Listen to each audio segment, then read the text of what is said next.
Olá, meus amigos, tudo bom? Maria Emília Voz, do canal Voz Brasil, e trazendo hoje Ricardo Felício, que dispensa apresentações. É um prazer enorme ter você aqui. Eu já estou querendo há muito tempo trazer você ao canal para trazer essa pauta que a gente vai aqui desconstruir um pouco. Eu queria que você falasse, Ricardo, um pouco de você, um pouco da tua formação, qual é a tua formação, para a gente poder entrar no assunto que é tão importante para todo mundo aí. Bem-vindo. Obrigado, é uma honra estar aqui no seu canal. Maria Emília, eu agradeço aí ao convite. Bom, acho que para falar de mim mesmo, assim, eu não gosto muito, mas enfim, a formação minha é de meteorologia, né? Então eu sou formado bacharel cientista na área de meteorologia, como meteorologista mesmo. Depois eu fiz o meu mestrado em ciências espaciais na área de meteorologia e satélites, mais especificamente da área de meteorologia antártica e climatologia. E depois, na escola da geografia, foi feito o doutorado, né? Então, já ir na área de ciências humanas, porque a climatologia ela se divide em duas ciências, né? Nas ciências duras na área da meteorologia, mas também nas ciências humanas, na área de geografia física, né? Que é uma área... nós dizemos assim que não há uma separação de fato, né, mas existe aí uma separação didática para que as pessoas entendam o que é a parte da geografia humana e o que é a parte da geografia física. Então lá eu terminei lá o meu doutorado na área de climatologia antártica. Eu fiz aí o doutorado em 2 anos, né, foi o segundo tempo mais rápido lá da casa até o momento da conclusão do doutorado em 2007. E de lá para cá, a gente tem feito aí algumas entrevistas, já há muito tempo, mais de 15 anos fazendo entrevistas, mas, de fato, uma delas é que vamos dizer assim, estrelou mais, mostrou essa vertente quando vai para uma grande emissora de televisão, e aí passou-se a ser mais conhecidos. Mas veja só, mais conhecido aqui no Brasil, né? Essas discussões dos cientistas que são céticos, a panaceia toda ambiental, ela já remonta aos anos 80, tá? Então, é uma coisa bem antiga, que para nós aqui essas informações não chegavam. Com o advento da internet, né, hoje a gente tem acesso a muitas coisas, a gente consegue, inclusive, conversar com esses cientistas. Nós temos aí o Friends of Science, né, os amigos da ciência, que são todos os cientistas que são céticos à panaceia do clima, que verdadeiramente é uma das fraudes, existem várias fraudes científicas nesse nosso mundo contemporâneo, isso aí é só mais uma delas, né?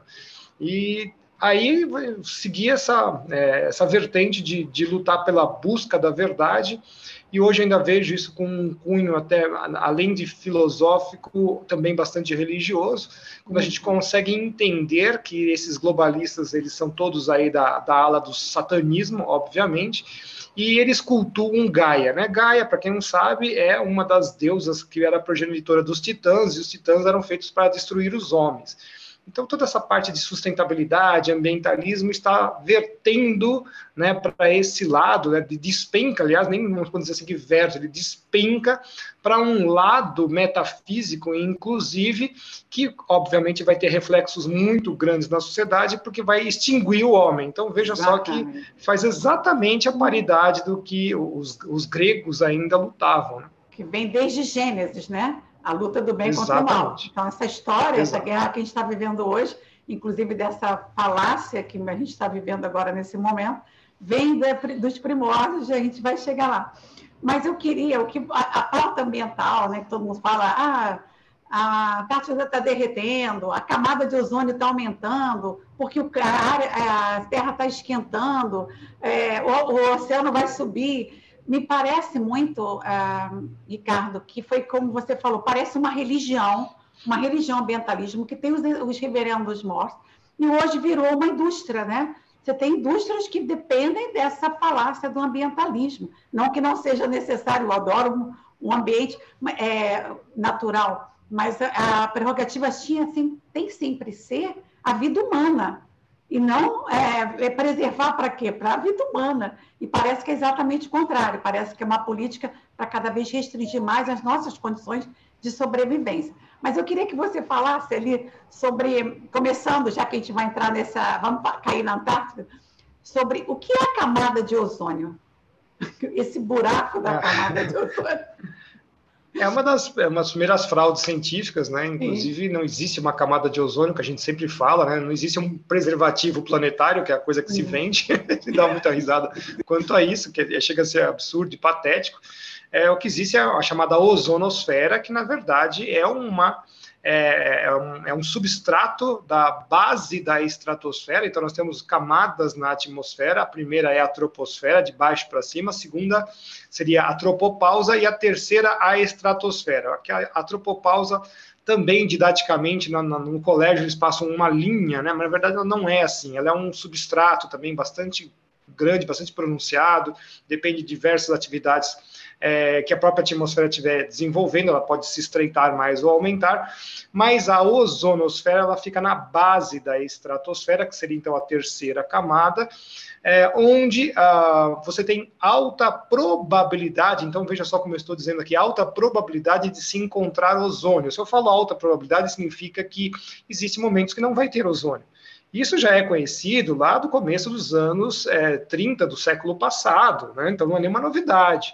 E aí inventou-se que existe aí, então, essa película dando a volta no planeta Terra e que essa película teria aí um buraco. Veja só que absurdo.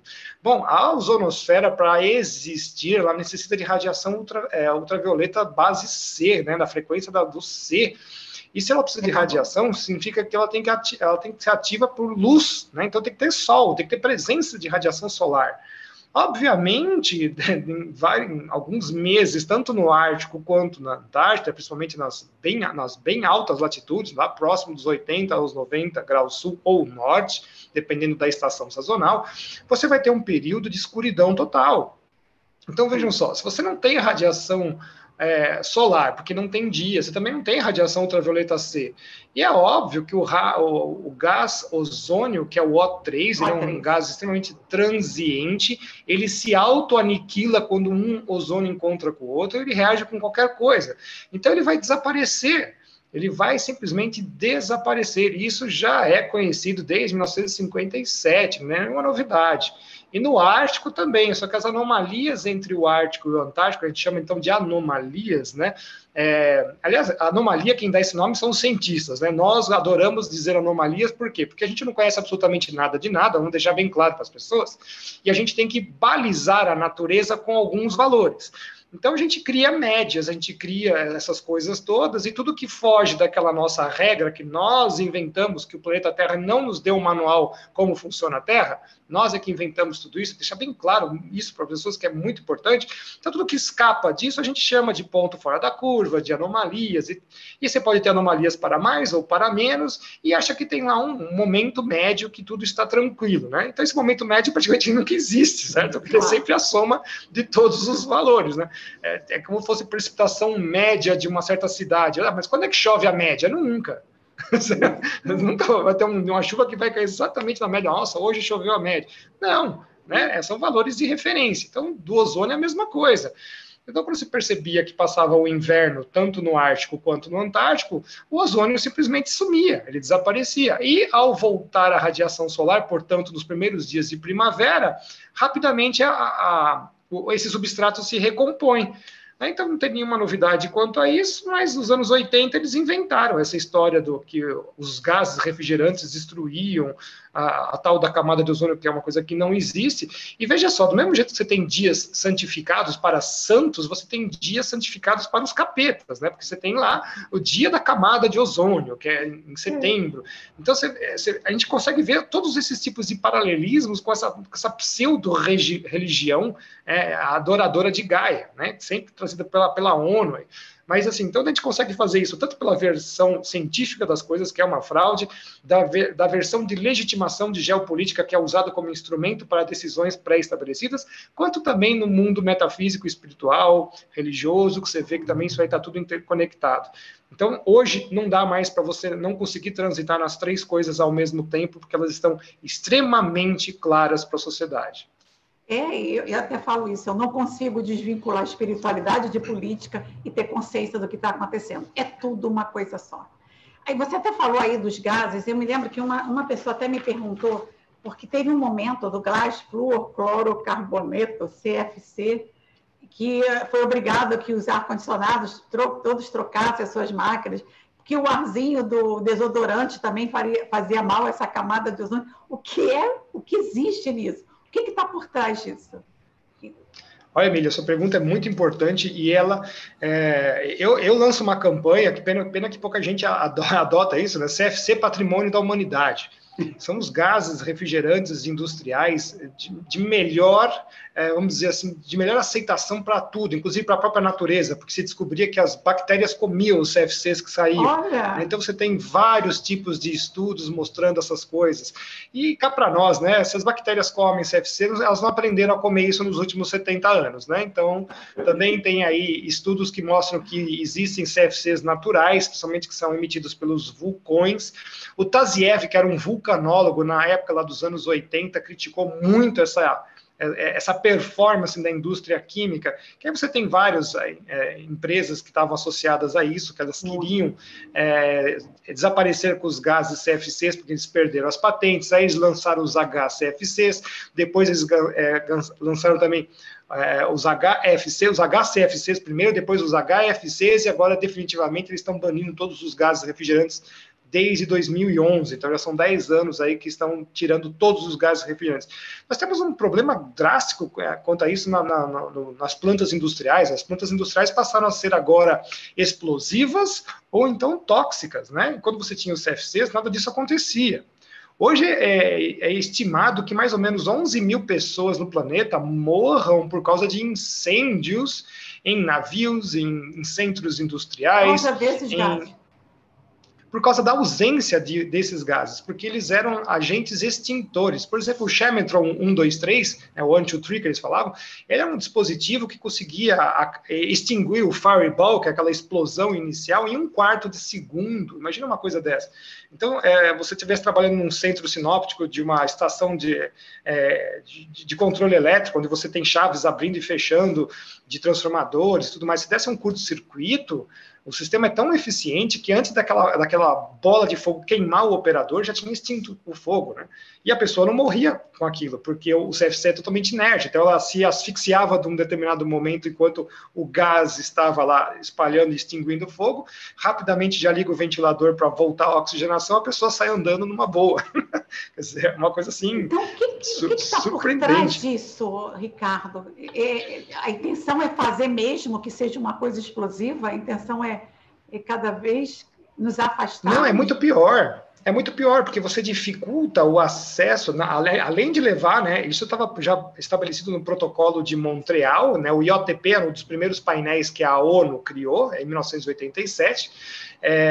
Já estava estabelecido que eles queriam levar a refrigeração à idade da pedra, a idade da pedra da refrigeração, que é voltar a usar gás amônia, que é extremamente tóxico. Hoje, qualquer planta industrial, inclusive aqui no Brasil, recentemente eu visitei recentemente, modo de dizer, há uns 5 anos atrás, eles tiveram que fazer toda a planta industrial de um frigorífico com amônia, ou seja, aquilo lá, se tiver um vazamento, vai causar um caos ambiental terrível e matar todos os funcionários. Então, veja só, eles levaram a refrigeração à pré-história, a um retrocesso total. Hoje, se você tiver uma geladeira de amônia e se vazar dentro da sua casa, a família morre, mas principalmente a dificultar o acesso a esses produtos que a patente já tinha se extinguido e trazia uma benesse para a sociedade, principalmente para a sociedade mais pobre, porque a maior parte do mundo tropical é composto por países mais pobres, né? Você veja só a Índia, Brasil, tudo. Então, imagina só, o acesso aos equipamentos de refrigeração e de conservação de comida seriam muito mais garantidos, né? E a gente sabe que hoje, ainda um dos problemas, né, muito mais do que essa palhaçada que nós estamos vivendo hoje, um dos problemas que mata muita gente é o consumo de comida estragada, justamente pela ausência de refrigeração. Isso sim é uma coisa pandêmica, né? Não é o que nós estamos vivendo agora, mas obviamente, né, a Desorganização Mundial de Saúde ela não vai trazer esse fato, né? Mas existe uma política voltada não contra o homem, que tem essa falácia vestida de ambientalismo, mas, na verdade, está condenando o homem à morte. Exatamente. Você deve lembrar recentemente que teve um edifício na Inglaterra, acho que foi na Inglaterra, que pegou fogo inteirinho, morreu um monte de gente, foi por causa de uso de uma dessas geladeiras que usava um dos gases, o HFC, que é o gás HFC, que também vai ser banido agora, ele é um gás explosivo. Explodiu a geladeira, tacou fogo lá e morreu um monte de gente no prédio. Isso já é né, um dos elementos dessa lista enorme de pessoas que são que perdem as suas vidas por causa dessa manipulação global. Eu nem sabia disso, mas assim, eu sei a gente sabe que existe essa pegada que a gente vê isso estreitar, inclusive os países ditos ricos são os que têm essa palavra, né? Tem essa ordem. Não, vamos estreitar, estrangular cada vez os países como o Brasil e outros países que são miseráveis, que têm muita miséria, mas que são os detentores das grandes riquezas, né? Enfim. Mas eu queria falar. E aí eles querem colocar tecnologias para nós que são ineficientes, né, caras e improdutivas. Né? Vamos pôr moinhos eólicos, não funcionam, exatamente. Para continuarem sendo os donos do mundo. Eles não podem. E se você vê hoje, eu vejo o Brasil como aquela menina bonita, aquela gatinha que tem um monte de gente querendo namorar. Tem um monte desses grandes países querendo ser nossos parceiros, entendeu? Então é só analisar que a gente caminha. Mas vale a pena ressaltar isso daquele antigo desenho do Pica-Pau, né? Um para você, um para mim. 1, 2 para mim, 2 para você, né? 1, 2, 3 para mim, 3 para você. E vai indo, né? Exatamente assim. Eu quero que você falasse com a gente nessa história toda. É verdade que a Antártica está derretendo? Que o oceano vai subir? Gigantesca. E aquelas fotos que as pessoas veem que tem os gelos caindo, derretendo? Conta pra gente aí que Olha, deve ser o mesmo filme passado há 25 anos, né? Inclusive, na época, eu estava conversando com um repórter que tinha essa pegada de ser contra o aquecimento global e falou assim, nossa, a gente pega sempre a mesma tomada. Eu falei, ninguém vai até a Antártica ficar filmando, né? Eles pegam sempre a mesma tomada da frente de geleira. A frente de geleira, ela desaba mesmo, tá, sim, pessoal? Só para deixar claro aqui aos telespectadores, é exatamente quando a geleira devolve água para o ciclo hidrológico. Ela não tem a mesma velocidade de toda a geleira, então ela tem fases, a geleira. A fase amontante e a fase ajusante. Então, a ajusante é onde ela derruba mesmo a água de volta para o ciclo hidrológico, aquilo é normal. E aquilo acontece, principalmente na parte do verão. No inverno é mais difícil de acontecer, mas também acontece, porque também depende de ciclo lunar, ou seja, também das marés, temperatura da água do mar, conforme os ciclos também tem mais quente ou mais frios, enfim, é uma gama de coisas para a frente da geleira ceder aquela parte, o desequilíbrio da própria geleira, porque ela vai se rompendo com o caminho. Enfim, é isso que aconteceu. Agora é interessante que os aquecimentistas ficaram quietinhos, né? Nós tivemos em 2013... quebra de recorde na Antártica dos anos 80, que foram os mais frios desde a era dos satélites registrados. Então, assim, nunca congelou tanto os oceanos austrais, olha só que absurdo. E aí também, se você teve um congelamento maior dos oceanos e também teve uma reposição de neve gigantesca nesses anos que vieram desde 2007 até 2013, 2014, é óbvio que agora o que acontece está voltando para a média, né? Por quê? Porque a média anterior subiu, são muitos anos de reposição de neve, então a média subiu. Aí agora aparece um ano que volta para aquela média anterior, viu? Está reduzindo, está diminuindo. Não, meu amigo, está a média baixando para voltar a uma normalidade. Então, o que a gente sabe é que são ciclos, ciclos de 40 anos, de 30 anos, em que você tem lá um aumento do mar congelado, um aumento de reposição continental de gelo, que é uma outra coisa, e um processo de intervariabilidade anual gigantesco. Quando você pega estudos sérios que fazem modelagem e cruzando os dados in situ, que é uma coisa também muito difícil, que você tem que colocar lá as varetas na geleira e ficar medindo e ver se o satélite acertou, se o modelo acertou, você fala assim, olha... De boa, nos próximos 600 anos, a Antártida não vai ficar livre de gelo. Não vai ficar. Ricardo, é verdade que o planeta passa por esses ciclos? Ele uma vez está 30, 40 anos esfriando, depois ele passa por uma primavera, uma verão, um outono, inverno, que dura uns 30, 40 anos, e que a gente está entrando, inclusive, numa fase de resfriamento? ao invés de aquecimento. Exatamente. Nós estamos fechando um grande ciclo solar que começou em 1895. Então, veja só, a turminha do aquecimento global e fica fingindo que não, que o Sol não interfere no clima. Bom, se o Sol não interfere no clima, por que o tio Bill quer colocar a fumacinha lá na frente do Sol? Né? A gente vê como a gente consegue matar os argumentos deles com a própria coisa que eles falam. Mas, enfim, eles sabiam muito bem que o século XX ia ser quente. Por quê? Porque quando sai do século XIX está muito frio, o ciclo solar está lá embaixo. Né? Então, eu já sei que as temperaturas vão subir um pouquinho, aí eu vou falar que é o homem que fez isso. É a mesma coisa que eu falar assim, olha, amanhã o sol vai nascer, é porque o homem quer que o sol nasça, sabe? Assim, amanhã é dia porque eu quero que seja. Não dá para aceitar esse tipo de coisa. Tanto é que as temperaturas, na verdade, culminam em 1998, chamado o El Niño do século XX.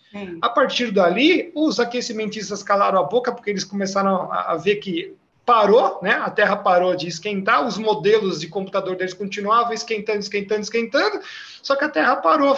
Aconteceu um chamado hiato até 2015, 2016, que foi outro El Niño gigantesco, né? Que o pessoal chama até de El Adolescente, de brincadeira, porque foi tão forte, gigantesco, ficou quase 3 anos, né? De 2015 para 2016, ainda teve reflexos 17, 18, né? Caiu um pouco 18, depois subiu 19 um pouquinho. Mas, então, você já vê que tem os ciclos. O próprio El Niño, ele mexe na temperatura global quase 1 grau, até mais que isso, né? E é um fenômeno oceano-atmosférico. Lembrando que o Oceano Pacífico é 1/3 da superfície da Terra. Aí vem dizer que a Amazônia, que é 1% da superfície da Terra, controla o clima global. Mas, sabe, de uma falsidade científica tamanha. Certo? Que esses caras não podiam se dizer nem acadêmicos aqui no Brasil e fora daqui. Né? Então, por isso que a gente vê, é a ciência legitimando ações geopolíticas. Hoje a gente já vê aí os militares se manifestando, não, porque temos que tomar conta. Eu falei, bom, tá bom. E como é que você toma conta, então, de 10 Amazônias dentro do mar aí? Como é que você toma conta disso? Mas a questão da Amazônia que a gente tem que tomar conta é dos nossos minériozinhos, né? Porque muito mais do que a gente, do os bichinhos dourados, né? Tem um monte de bichinho dourado, prateado, né? E, Ricardo, você sabe que eu tinha uma foto, eu perdi nessas mudanças, do meu sogro em São Paulo, no início do século, ele era bem pequeno, com neve, na Avenida Paulista. Sim, acho que se eu não me engano, o último registro de neve na Avenida Paulista é 1933, tá? 32 ou 33, se eu não me engano. Uma foto dele, garoto, na Paulista, com neve. Isso. Ele tinha uma casa, a família dele morava ali. Eu falei, inacreditável. Ele, não, eu me lembro dessa nevasca na Paulista. E, de repente, a Terra começou a aquecer, né? Aqueceu, como a gente falou, olha, saiu do final do século XIX muito frio. O clima daqui de Curitiba era praticamente a mesma coisa de São Paulo. E para Curitiba são quase 340, 400 quilômetros, eu não sei mais ou menos exatamente em linha reta, mas nós temos que ver na latitude, na verdade, né? Então deve ser um pouco menos. Mas, enfim, você via que o clima era muito semelhante e estava frio. Agora nós fechamos esse ciclo, né? Então ainda a gente tem a graça de que os oceanos ainda reservaram nos últimos 65 anos bastante calor, né? Porque os oceanos, eles fazem esse amortecimento térmico. Se fosse tudo continente, nós estávamos ferrados. Para falar bem assim, o bom português aqui. Tanto é que o hemisfério norte, ele responde mais rápido que o hemisfério sul. Veja, nós estamos tendo quebra de safras sistemáticas desde 2007 no hemisfério norte. Então, por que China está querendo... O pessoal não vê isso. Por que a China está tanto querendo conquistar o Brasil? Porque ele tem que alimentar 1,3 bilhões de pessoas. E eles não vão plantar. E a gente tem 360 milhões de hectares aráveis não plantados porque não tem infraestrutura para evacuar a produção. Então, assim, está todo mundo de olho nesse celeiro. Então, você comentou aí os oceanos não vão subir, né? Não vão crescer. Não. E assim, a gente vê até porque os grandes, duas lideranças aí, como El Gore e Obama, compraram casas na beira do mar, né? Para quem está achando... Não precisa ir muito longe, né, cara, Maria Emília? A gente pega algumas fotos e alguns filmes, por exemplo, no Guarujá, que você tem lá aquela casa sobre as ondas, no Guarujá, no litoral de São Paulo, como não conhece, é a ilha de Guarujá, a ilha de Santo Amaro, tem uma praia lá que tem uma casa em frente, em cima de uma rocha sobre as ondas. Você tem fotos lá de 70 anos atrás, você tem o filme do Mazzaropi, né, em frente àquela casa. Eu tenho foto minha com meu pai lá, a gente vai lá, tá no mesmo lugar o mar. Então, ficar com essas variaçõezinhas de milímetro, gente, desculpa, isso não é inaceitável. Isso. Aí mostra um certo lugar que o mar chegou lá e arrebentou tudo. Eu falei, olha, vocês estão confundindo outros fenômenos oceânicos, como corredeira de lua cheia, movimento nodal da lua, que é um outro ciclo que tem 18,9 anos, que acontece para mais e para menos. Então, são vários outros ciclos que mexem, inclusive, com o degelo do Ártico, principalmente. Isso já é sabido pelos militares da ex-União Soviética, russos, britânicos, americanos. Você sabe tudo isso daí há muito tempo. Só que essa conversinha mole para cima da gente, sabe? E o pessoal acha que isso é verdade. Porque hoje o ambientalismo é uma indústria, né? Ela tem universidade de engenharia ambiental, tem que estudo do aquecimento. É uma indústria como a segurança, né? Eu falo que eu moro no Rio de Janeiro, a segurança do Rio. Se acabar roubo de carro, se acabar invasão de casa, assalto, o que vai fazer com os seguranças, que gera emprego para segurança, gera o cara que fabrica grade, o cara que é do seguro de automóvel? Existe uma indústria da insegurança. A mesma coisa hoje existe a indústria do ambientalismo. Tem muita gente, mas para mim chegou a um extremo que está virando fanáticos de religião, entendeu? Tem uma coisa interessante que a gente tem que mostrar, né? Que eu sempre falo que tem a mandala multimodal multipolar, né? Então nós temos lá o andar de cima, tanto da vertente da esquerda quanto da vertente da direita, se é que podemos chamar aquilo de direita também. Você tem lá os metacapitalistas e você tem os caras da esquerda, que são os cabeças, ONGs, etc. e tal. Então, veja só, o sistema capitalista é extremamente plástico. Então, se você quer produtos verdes, ele vai te dar produtos verdes. Até aí é normal. O problema é que quando esses caras do andar de cima interferem através desses zongueiros em governos e exigem que isso seja feito. Então, para mim, isso aí já sai da ideia de ser capitalista, porque o capitalismo ele exige que você passe por riscos. Esses caras não, eles compram os riscos. O governo é o primeiro cliente deles. E eles impõem modos viventes que cada vez engessa mais a produção, a população. Eu, por exemplo, eu tenho uma propriedade que hoje grande parte dela é parque, e assim, eu não posso estar lá. Eu estou lá porque ainda não desapropriaram, mas nem vão desapropriar porque a dívida do Estado chega a mais de trilhões. Mas assim, eu não posso estar com a minha produção que eu tinha lá enorme, com a minha casa, com as casas que eu tenho lá, porque eu tenho que dar espaço para a onça. Mas espera aí, no Gênesis não diz que o homem tem que reinar sobre todas as espécies? Só porque eu não quero matar uma onça, eu não vou querer matar Mas espera aí, tem limite, né? Agora não, se você viu uma cobra, você tem que pegar a cobra e levar ela para um lugar seguro, porque você não pode matar a cobra. Assim, que mundo que eu estou vivendo? Que mundo que eu estou vivendo? Essas questões ambientais do Brasil já passaram do limite faz muito tempo, né? Porque nós temos 8,5 milhões de quilômetros quadrados, dos quais 66% estão intocáveis. Isso é ridículo. Isso é ridículo, certo? Você pegar as 10 maiores nações do planeta, o Brasil não consegue nem concorrer com elas, porque nós somos de 3 a 4 vezes mais, temos 3 a 4 vezes mais área preservada do que o segundo colocado. Então não tem, eles estão lá lutando entre eles para saber quem é o primeiro, porque nós somos a concurso, não dá para a gente competir com esses caras. Ainda tinha lá, eu lembro, Michel Temer querendo colocar isso para 80%, chega a ser patético isso. Não, isso tinha que voltar para trás. Se a gente tivesse 40%, já era demais. Mas, 40% já era demais. A gente não pode crescer. Esses globalistas, esses donos do mundo, não podem deixar o Brasil crescer. Nem outros países, que são nem a África, o continente africano. Então, a política na verdade, essa falácia, meu ponto de vista, tá? A minha falácia de Maria Emília, do ambientalismo, é alguma coisa para cada vez engessar e sufocar, estreitar a população, de forma a cada vez nos reproduzirmos menos, né, sabe, ter menos condições de viver. Quer dizer, eu não posso plantar, o outro não pode. Você está todo engessado por leis e as multas são altíssimas. E aí vem um governo. O que eu acho, na verdade, que eu sempre fiz, que eu acho que é o grande problema do ambientalismo, é dejetos, lixo, que é a pauta do Ricardo Salles, que não existe jogar fora, né? Então, porque você joga um lixo fora, atrai mosquito, atrai mosca, atrai doença. Eu peguei chikungunya, foi 3 anos de flagelo. Eu sei que é uma doença para o meio ambiente contaminado. Eu acho que quanto a isso, sim, é uma pauta que a gente tem. Mas eu queria desconstruir essa coisa essa falácia do ambientalismo para essas pessoas que acham que a gente está falando e você é mentiroso, eu sou mentirosa, tanto que eu não discuto, Ricardo. Quando eu falo assim, não, siga o Ricardo lá, siga o Ricardo feliz, não precisa argumentar comigo.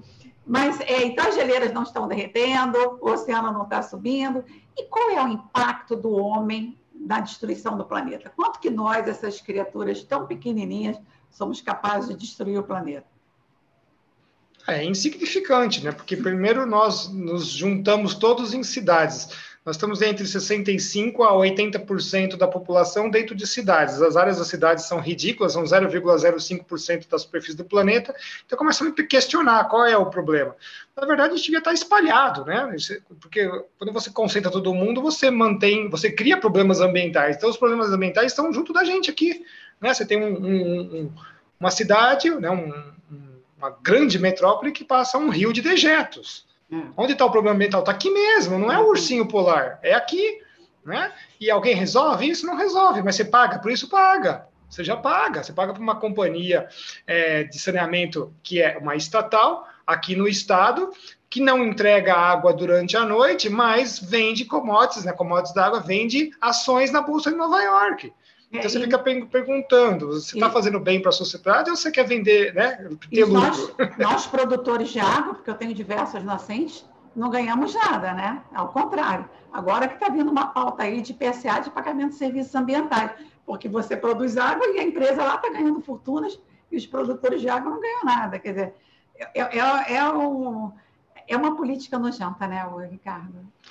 Eu também não gosto dessa outra política que eles estão fazendo, porque isso faz parte de um outro painel da ONU. Para quem não sabe, é o IPBES, tá? É o terceiro painel da ONU que nasceu em 2010, que faz a biodiversidade e serviços ambientais. Porque isso também é um contrassenso. Veja só, a natureza agora presta serviço ao homem. Eu entendo a posição de vocês como agricultores, porque vocês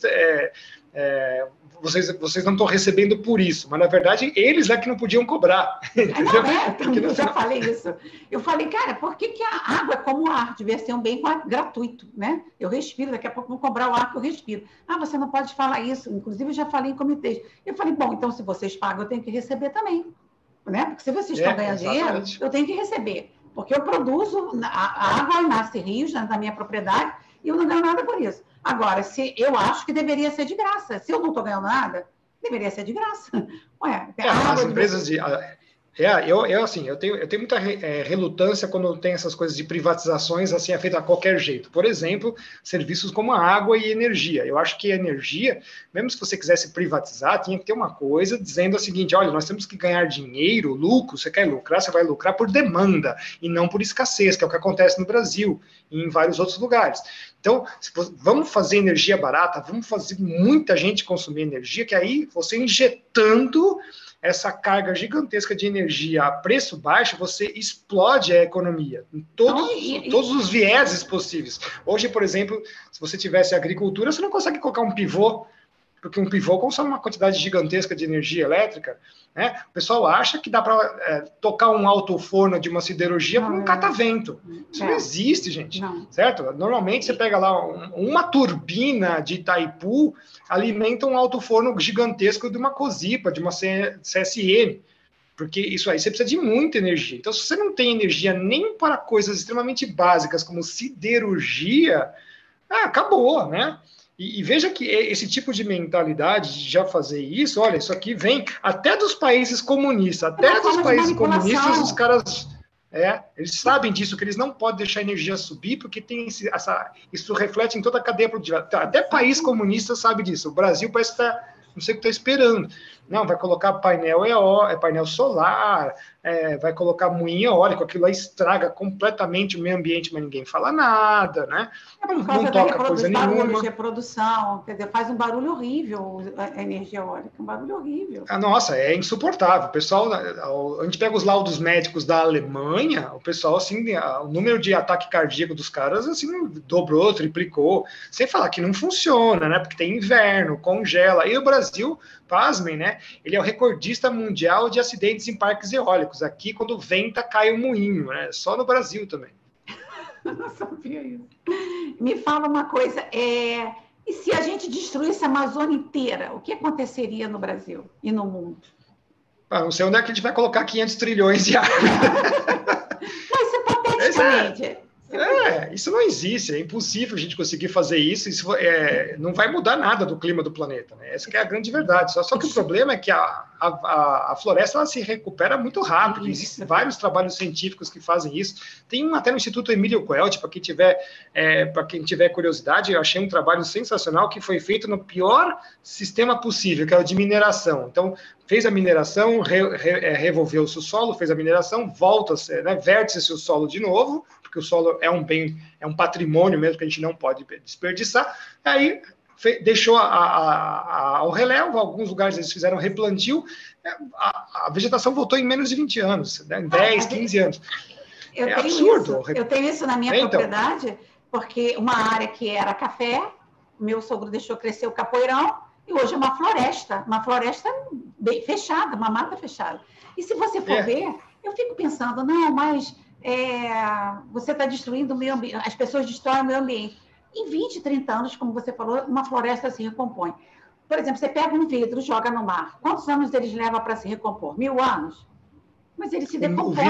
O vidro não se decompõe, tanto é que ele é um material 100% reciclado, mas ele é o 100% poluidor, se você for ver por essa vertente, né? Porque ele seria ainda uma coisa que você pode reciclar, mas qualquer outra espécie, qualquer outro objeto, que ele leve 30, 40, 50 anos para decompor, a gente é que não vive tanto. Mas ele decompõe, entendeu? Ele decompõe. Olha, tem muitos estudos que trabalham com leveduras negras e outros tipos de bactérias que consomem plásticos, tá? Então, isso daí também é uma outra coisa, assim, que isso... E a pesquisa de altíssimo valor, tá? Não é uma coisa trivial, não, sabe? Ganha-se muito dinheiro com isso. E, principalmente porque sabe que as bactérias comem petróleo, você sabe disso, né? Quando você tem vazamento de óleo, você tenta usar os processos de eliminação do óleo do mar através dos skimmers, né? Você cerca a bolha e bombeia esse óleo através dos skimmers, mas o restante você tem alguns tipos de fermento, alguns tipos de bactérias que vão consumindo o resto, e o próprio mar depois também consome. O petróleo ele é consumido, sim, e alguns tipos de plástico também são consumidos por bactérias. Então, os estudos de alto nível continuam sendo feitos em cima disso para resolver esses tipos de problema. Isso é caríssimo, tá? É o que eu falo, em vez de a gente estar gastando dinheiro com coisas úteis e boas para a sociedade, nós estamos fazendo um monte de besteira, gastando dinheiro com aquecimento global, com coisas que não são, na verdade, nossas prioridades. A prioridade ambiental nossa é ter água tratada e saneamento básico completo. Exatamente. Só aí você resolve 95% dos problemas ambientais do Brasil. E quanto aos resíduos sólidos, né, tem algumas pesquisas interessantes, inclusive que eles tentaram colocar um forno de plasma aqui na região metropolitana de São Paulo, que eu não posso dizer as informações porque elas foram sigilosas, mas pasme, né, não tinha lixo suficiente em todas as a região metropolitana, considerando todos os municípios, para manter o reator 15 dias funcionando. Aí eu fico assim pensando, nossa, você fala tanto lixo, quando você vai querer queimar ele num reator de plasma para gerar energia elétrica, ele não dá para ligar o reator, porque 15 dias depois ligou, não tem lixo suficiente. Mas dá para fazer, eu tenho visto também, usina de biogás, né, feito com lixo. Mas seria o material biológico, né? Esse que eu estava falando, ele queima qualquer coisa. Se você jogar lá dentro, ele desaparece. Então, nós temos várias tecnologias aí que podem ser utilizadas, mas, sabe, na verdade, é o que eu sempre falo, se você arruma uma solução, já vem o pessoal criar problema em cima daquela. Porque o pessoal acha que carro elétrico é solução ambiental. Mas deixa eu implementar isso em grande escala para ver se no dia seguinte o pessoalzinho verde não arruma uma complicação. E tem um problema, já teve acidentes, né? Porque ela esquenta, ainda mais, imagina no Rio de Janeiro, explode. 50 graus, a bateria fica no solo do carro, você no engarrafamento, Avenida Brasil, engarrafamento, 50 graus aqui no verão, o que vai acontecer com essa bateria? 80 no asfalto, né? Pois a altura do asfalto é 80. 80 no asfalto. E você ali com o carro, com a bateria. Não rola. Agora, eles estão sempre vendendo para a gente umas soluções. E a gente teve o projeto do álcool, né? Que Só o Brasil teve, foi totalmente sustentável e não foi adiante. Parece que não é interesse desses globalistas, né? Mas o problema é que o pessoal do próprio álcool embarcou nessa, né? Faltou talvez uma visão um pouquinho mais geoestratégica, ficou muito consumista, muito capitalista, né? Então, sei lá, assim, a minha visão disso é que se eles fossem um pouquinho mais nacionalistas e baixasse o preço, porque eles mesmos falam, nós só queremos ser competitivos frente à gasolina. Então, não deu muito, continuou tendo a dependência. Se eles fossem um pouco mais nacionalistas, como eles foram lá nos anos 80, nos anos 70, acho que a gente teria uma independência muito grande. Meu carro é álcool até hoje. Não, mas eu tive, logo no início, eu tive carro álcool. Custava para pegar aquilo de manhã. Mas a tecnologia avançou muito, né? Por exemplo, os carburadores da Volkswagen, o Mark IV, Mark III e Mark IV, que é o meu caso, tem um carburador Mark IV, o carro ainda é carburado, é 87 a álcool. Ele pega de primeira, né? Injeta a gasolininha lá só para fazer aquela primeira entrega. Você apertava o botãozinho para injetar a gasolina. Mas ele funciona. Mas eu tive um Fiat a álcool. Nossa, era meu carro. E levava, assim, 18 quilômetros com 1 litro de gasolina, gente, de álcool, gente. Que pois isso? As tecnologias, a gente tem um problema, o homem vai se amaldando e vai criando as tecnologias. Por exemplo, motor a diesel, que eles ficam fazendo esse terror, nós estamos já na 5ª e indo para a 6ª geração, já tem os de 6ª geração andando aí, que nem sequer óxido de enxofre sai. Sabe, o pessoal da Bosch estava prometendo umas novas válvulas, quer dizer, então, você vê a quantidade de poluente que sai de um motor desse, poluente, não é nem gás carbônico que os caras fazem todo esse terror, poluente mesmo, que é os óxidos de enxofre, SO2, né? Olha, é nada, ou seja, dá para circular dentro de uma grande metrópole, hoje você tem catalisadores, você tem um monte de tecnologia, de coisas antigas que não te remetem a ter que comprar tecnologias novas e ficar refém. Né? Mas não, sempre estão aí criando demônios para colocar na cabeça das pessoas e a gente fica abandonando coisas em que nós poderíamos estar muito avançados, né? Muito avançados. Veja só, os carburadores que rodavam 100 km com 1 litro de gasolina, tudo isso aí ficou para trás, né? Eu fazia 18 quilômetros com 1 litro de álcool, eu viajava com... E hoje parece que, assim, dá tudo para trás, né? Ricardo, a gente tem o oceano que não vai subir. A gente tem uma Amazônia que não é responsável pelo clima. A gente tem uma camada de ozônio que ela, de acordo com a posição da luz, se é dia, se é uma área, se está no inverno, se está no verão, nos polos. A gente tem uma população muito pequena e mal distribuída no planeta, que não interfere no planeta. Qual é o problema da humanidade? Qual é o nosso maior problema? Quando se fala burrice, acho que é burrice. Sabe, é uma coisa assim de que não é possível. O homem pouco evoluiu, né? Incrível, nos últimos 40 anos, né? Certos lugares eles evoluíram bastante, mas o homem em si, ele teve uma evolução mental que é assustadora. Foi sufocada essa informação? Não foi negado a evolução, a gente ter consciência? Foram direcionando para onde deveria ser o nosso conhecimento? Poucas pessoas como você que seguiram, foram atrás, pagaram para ver, não terá sido isso? Um afunilamento, olha, você vai acreditar nessa ideia? Eu tenho essa sensação. Essa aí é uma das possíveis vertentes, mais o trabalho psicológico feito em cima, de modo muito sutil, subliminar, que foi anestesiando, exatamente. Através né? Então, quando você substitui... TVs, o cientificismo acadêmico nojento que imperou nos últimos 50 anos, sabe? E tudo isso foi culminando, foi chegando para culminar no que nós estamos vivendo agora, 2020, 2021, principalmente, né? Quando eu vi a fraudemia que nós estamos vivendo atualmente, né? Eu falei, nossa, essa história eu já vi, só que ela foi passada em alta velocidade, que é a história da mudança climática, do aquecimento global, tudo. Cientistas, médicos sendo censurados, querendo ser caçados, só que, peraí, vamos para aí, né? Para aí, inclusive para o YouTube, eu cheguei assim, peraí, eu sou um cientista, eu não posso agora colocar uma posição, eu não posso fazer perguntas, então, eles também se ferraram nisso, porque como eles quiseram acelerar o filme, né, e eu já reconhecia o filme, como muitos outros cientistas também reconheciam o filme, falaram assim, peraí, né? Então você está calando a oposição, vamos dizer assim, que quer levantar os argumentos científicos, qualquer cientista que mostra dados contrários é imediatamente execrado. Aí eu falei, não, então isso aí já mostra o quanto tudo isso é uma manipulação gigantesca, né? Um experimento global enorme, e de novo, né, como a gente falou, a população foi tão anestesiada que quando a gente vê qual é a diferença de 2020 para 1964, o contexto histórico, político e geopolítico é bastante semelhante, para não falar quase que idêntico. A única coisa que foi planejada é: vamos deixar esse pessoal em casa. Então colocou-se um único elemento, o pavor de morrer por uma doença que 0,13% da população morre, ou seja, é mais fácil você morrer atropelado atravessando a avenida do que se morrer dessa doença. Desaparecem mais crianças no mundo do que morrem de Covid. Exatamente. Então, esse é o único elemento diferente e funcionou. E eu fico assim abismado que 440 dias, acho que está fazendo agora, 440 dias depois, o pessoal ainda não acordou. Não acordou. Parece que as pessoas não querem sair deste sonho, que é participar de um filme hollywoodiano, que é o que nós estamos fazendo. Esperando o grande final, né? Mas acontece que até por psicologia, quando um hábito ele continua por mais de 90 dias, você se acostuma com ele.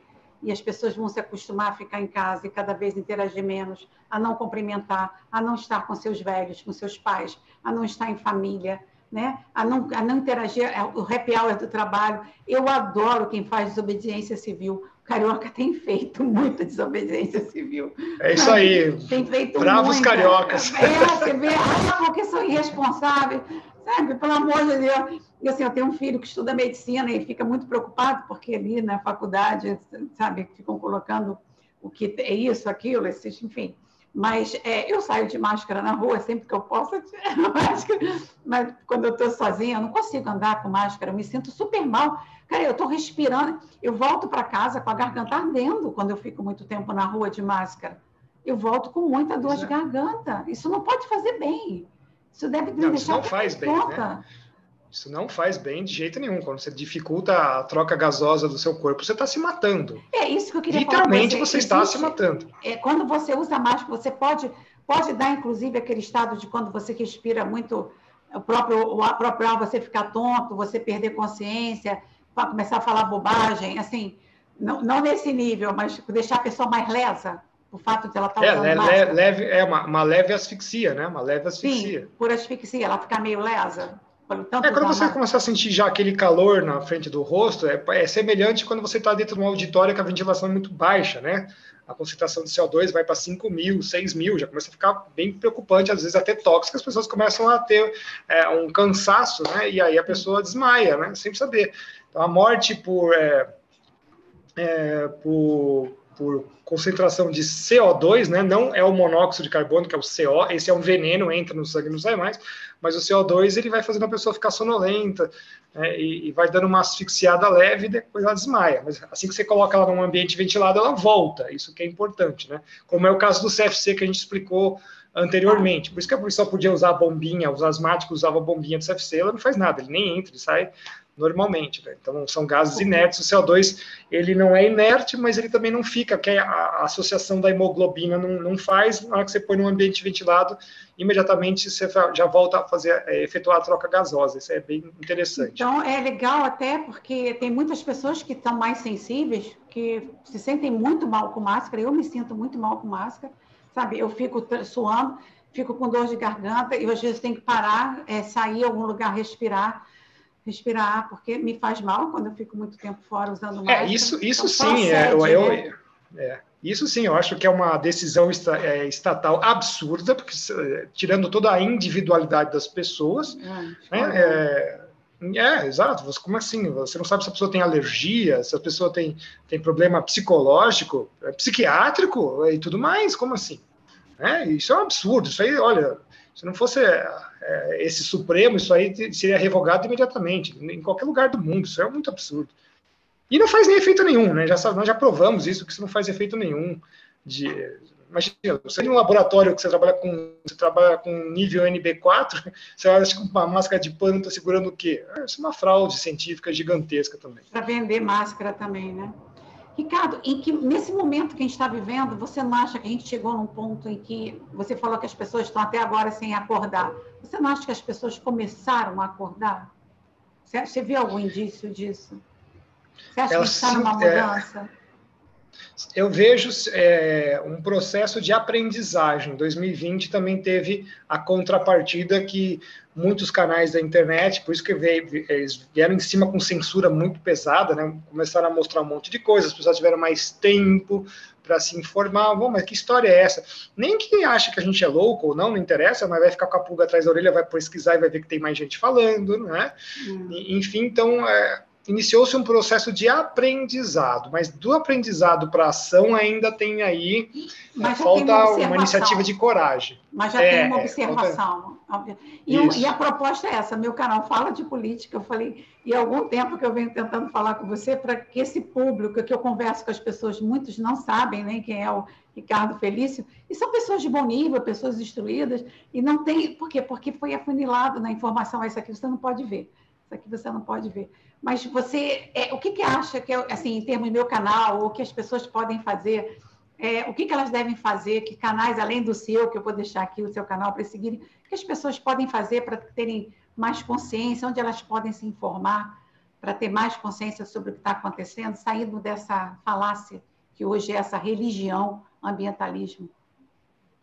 Olha, tem um sítio Amigos da Ciência, Friends of Science, que seria interessante para começar. Vocês vão ver uma lista gigantesca de cientistas do mundo inteiro, que tem trabalhos científicos, tem publicações, tá?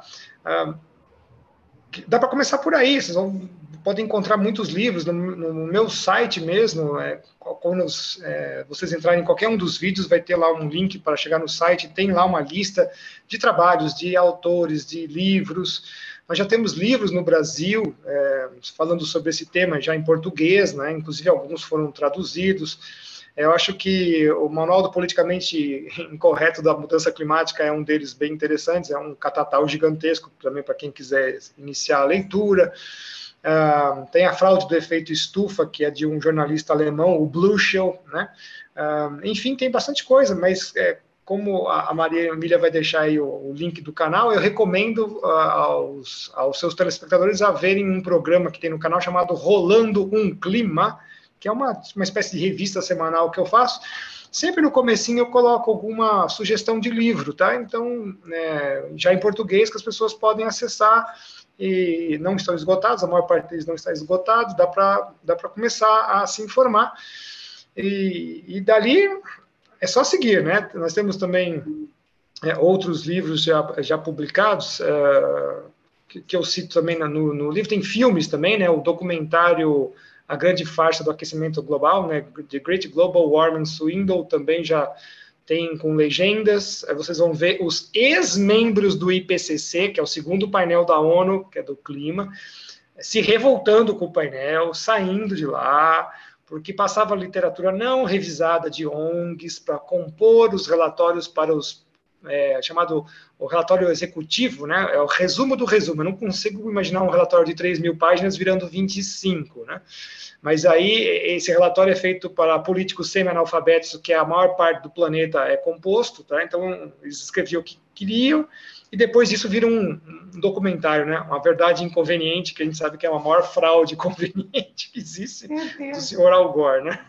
Nossa, Al Gore, eu falo que ele é o reverendo mor dessa religião chamada ambientalismo. E para quem segue, assim, essa juventude que segue, que está comprando eu tenho filhos, colegas do meu filho, que estão estudando o impacto do aquecimento global nos corais. Aí tem outro que está fazendo engenharia ambiental, tem alguns que estão fazendo engenharia ambiental. Para onde essa juventude deve caminhar, já que estão dentro dessa engenharia, dentro dessa nuvem, né, que é o ambientalismo, para eles não ficarem fora, né, e serem enganados, para onde eles devem caminhar suas pesquisas? Eu acho que para os verdadeiros problemas da humanidade, né, que é isso que nós vamos precisar. Porque você calcar a sua economia, o seu conhecimento num negócio que pode ser um castelo de cartas, que a qualquer momento pode desmoronar, parece-me bastante perigoso, né? Então, eu aconselho as pessoas a seguirem o conhecimento mais consolidado, a prática, o fazer das coisas, que é disso que nós precisamos, né? Porque não adianta nada eu ser engenheiro ambiental se não existir uma metalurgia. O que adianta? É o que está chegando, onde nós estamos chegando é isso aí. Se você está querendo acabar com nossos métodos e sistemas produtivos, aqueles que realmente dão renda, dinheiro para fazer toda essa máquina funcionar, eu não sei aonde nós vamos chegar. E a gente sempre fala isso, já estamos antecipando isso há muito tempo para os senhores promotores de justiça e tudo mais, que acham que querem aí ficar multando a agricultura, indústria, etc. Olha, um dia que esse negócio aqui falir, vocês são os primeiros a ficar sem salário. Ou vocês ainda não pensaram nisso? Porque aqui o Brasil é um dos poucos países, tem algumas coisas também nos Estados Unidos, mas é um dos poucos países em que o Estado fica atacando os métodos de produção nesse nível que nós temos.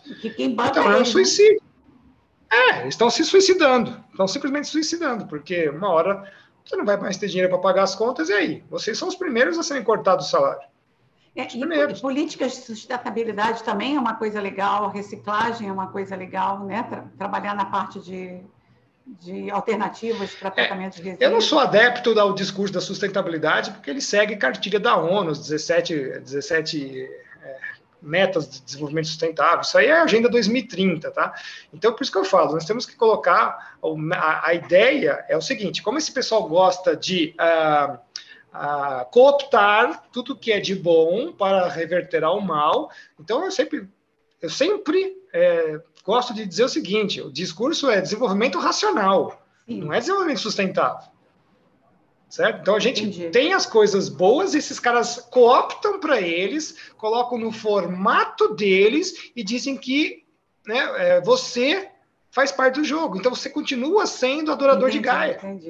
Entendi. Então tem que dar o grito de independência de cima disso. Não. Né? Então, em 2012, a gente ia fazer um grande evento no Pará, o pessoal da indústria queria me chamar, não, as coisas da sustentabilidade. Eu falei, não, você já muda o nome do evento, é desenvolvimento racional, porque eu não vou derrubar a floresta inteira, mas eu vou derrubar as árvores que eu preciso para produzir, porque eu sei que elas vão se recuperar, porque eu já tenho meus engenheiros florestais que vão trabalhar em cima disso, etc, etc, etc.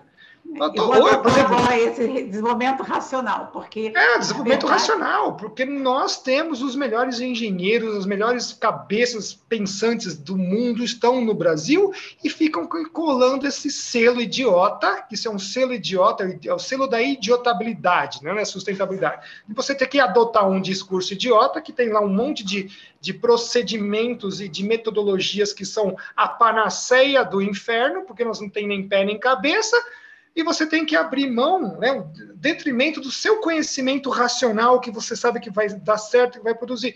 Olha, isso está acontecendo agora com a fraudemia médica, porque os médicos estão falando assim, peraí, desde quando vocês estão dizendo um procedimento que tem que ser padrão?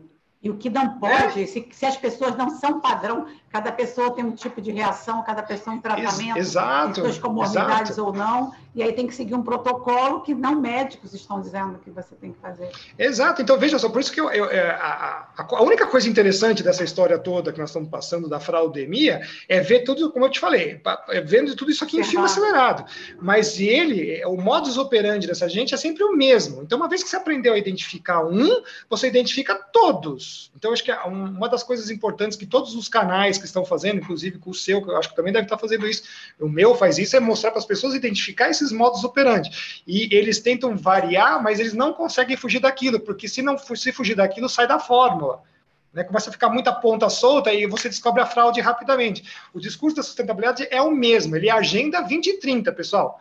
Então, para todos que estão assistindo aqui o canal da Emília Voz, entendam, inclusive está na sua área de arquitetura, é assustadora, né? É assustadora o negócio do desenvolvimento sustentável.